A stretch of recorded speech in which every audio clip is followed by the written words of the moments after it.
touch me and feel the vibes we never see. People trying to bring the darkness every time. We live a dream, you know better. We must go from here together, hoping, praying for a freedom we've been waiting.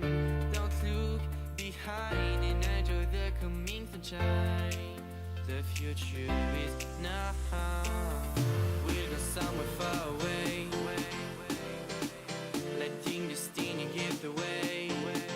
Oh, come with me, be free. All I need is a dream that we can realize if we go somewhere far away.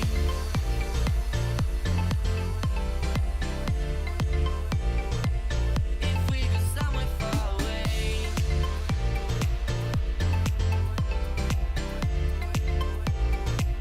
If we go somewhere far away.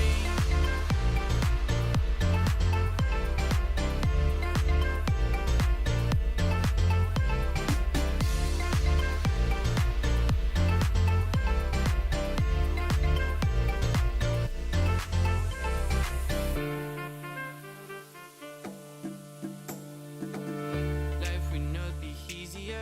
We have to fight every day. Whatever we turn, we will be up. What do we do? Bonjour, c'est Olivier de Terra Trek Adventure. Aujourd'hui, je vous amène faire une randonnée sur les crêtes d'Iparla qui se trouve près de Saint-Étienne de Baïgorry.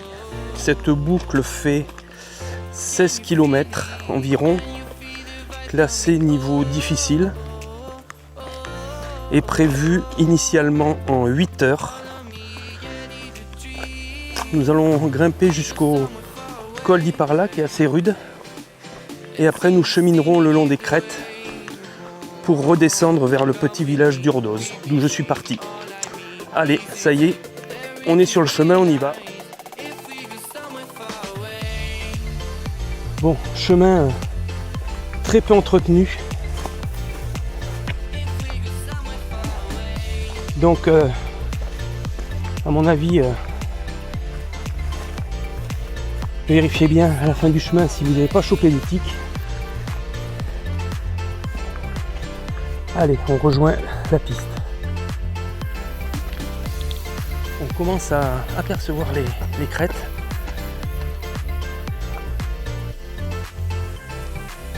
Il fait super bon. Il y a un vent qui rafraîchit.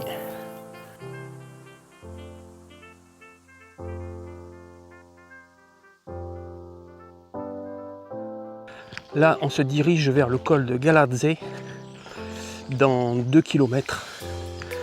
Et là, ça va commencer à monter un peu, tranquillement. Bon, toujours en direction du col. Bon, ça grimpe. Et puis ça y est, il fait très chaud.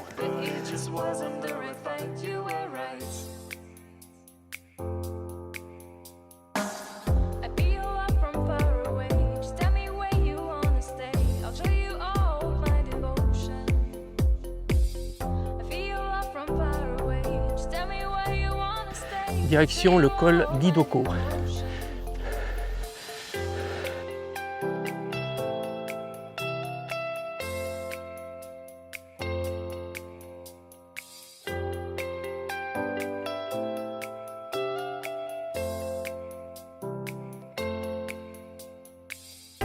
Le paysage est sublime.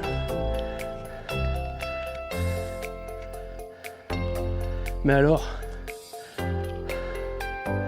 la montée est mortelle. Avec cette chaleur, c'est terrible.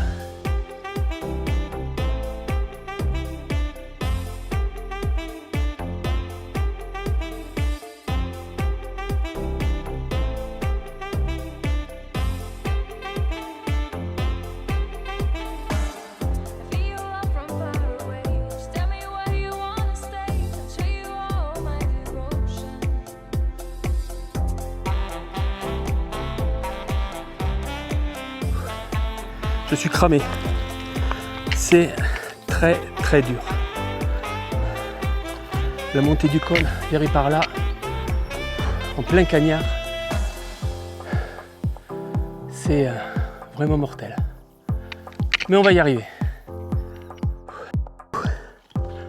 Ah, vous avez trouvé le bon spot, vous, hein? Ouais, je pense aussi, hein. Ben, c'est ça, faut pas s'arrêter. C'est dur, hein, quand même. Ouais, bon, des fous. Ils ont pas de poumons, ces gens-là. Bon, mais bon repos, hein. Merci.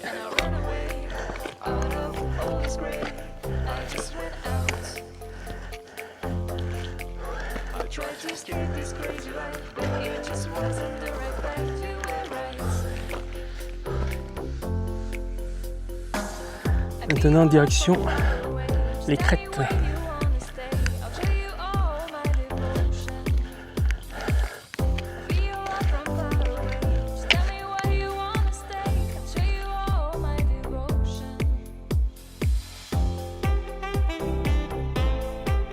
On arrive enfin aux crêtes d'Iparla. Putain que c'était dur.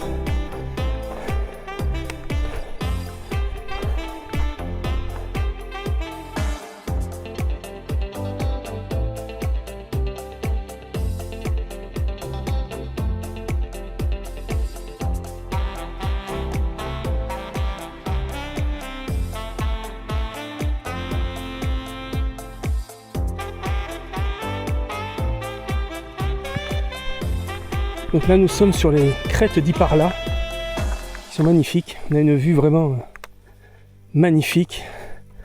Bon, je vous cache pas que ça se mérite, hein. Au bout du coup, je crois que c'est la plus dure que j'ai faite de toute ma vie. Cette ascension du col d'Iparla, c'est une horreur, et en plus avec la chaleur, c'est... Oh.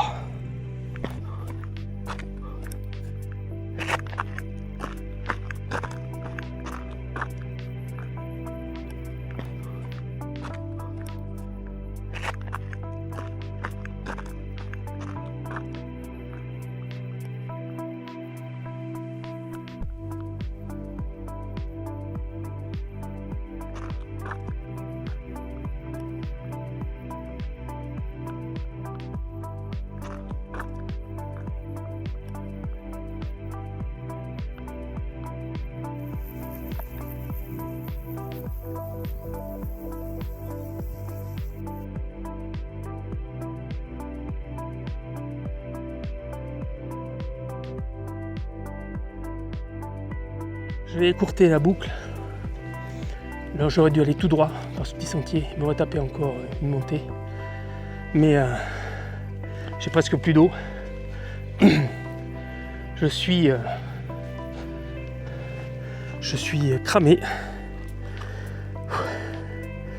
Donc là je vais écourter la boucle et redescendre vers Urdos.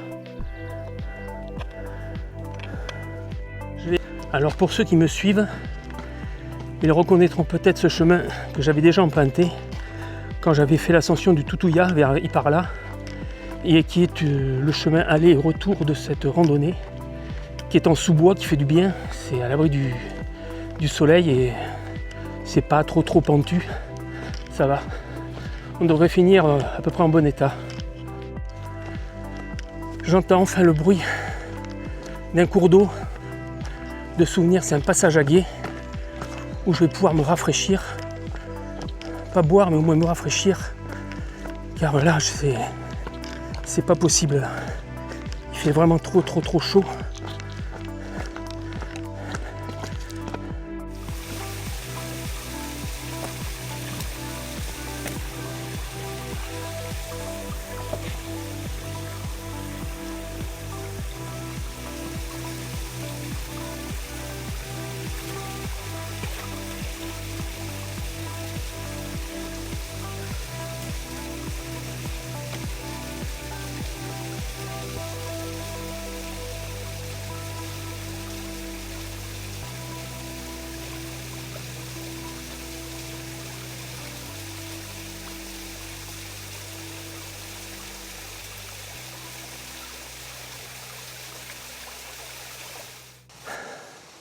Bon, ce petit moment de fraîcheur fait beaucoup de bien. C'est le seul point d'eau de toute la rando.